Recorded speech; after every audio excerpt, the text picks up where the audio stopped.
Good evening, this is Soumya. Welcome to 9 PM News Junction. సంచలనం సృష్టించిన వీణవంక అత్యాచార ఘటనలో ఒకరికి జీవిత ఖైదు, ఇంకొకరికి 20 ఏళ్ల జైలు శిక్ష పడింది. రేపటితోటి రైతు సర్వే పూర్తి కానుంది. అయితే దీని గడువు పెంచే ఆలోచనలో ఉంది సర్కార్. రాజ్యసభ సభ్యుడు పాల్వాయి గోవర్ధన్ రెడ్డి భౌతిక గాయం రాత్రికి హైదరాబాద్ రానుంది. శాంతి దీక్షకు సిద్ధమన్న మధ్యప్రదేశ్ ముఖ్యమంత్రి, కజకిస్తాన్లో తిరుగుతున్న ప్రధాని మోడీ, కాశ్మీర్లో మరో 5 ఉగ్రవాదుల హతం. ఇంకిన్ని ముచ్చట్ల విషయం ముందు హెడ్లైన్స్. రాష్ట్రంలో జోరుగా పడుతున్న వానలు 2 రోజులు ఇట్లనే ఉంటాయన్న ఐఎండీ.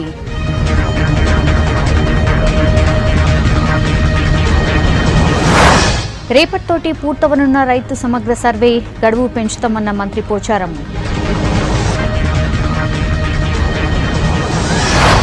సామాన్యులకు భారం లేకుండా జీఎస్టీ 11న అభ్యంతరాలు చెప్తామన్న ఈటెల.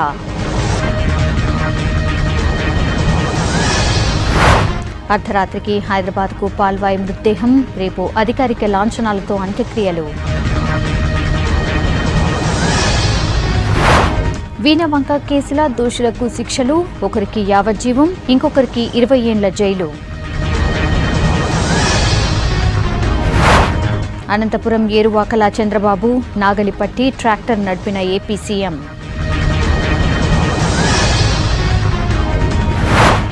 రేపటి నుంచి శివరాజ్ సింగ్ శాంతి దీక్ష, రైతులు చర్చకు రావాలని పిలుపు.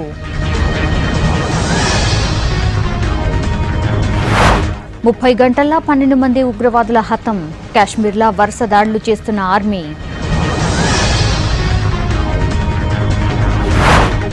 రెండు దేశాల నడుమ గొడవలద్దు, చైనా అధ్యక్షుడితోటి చెప్పిన ప్రధాని.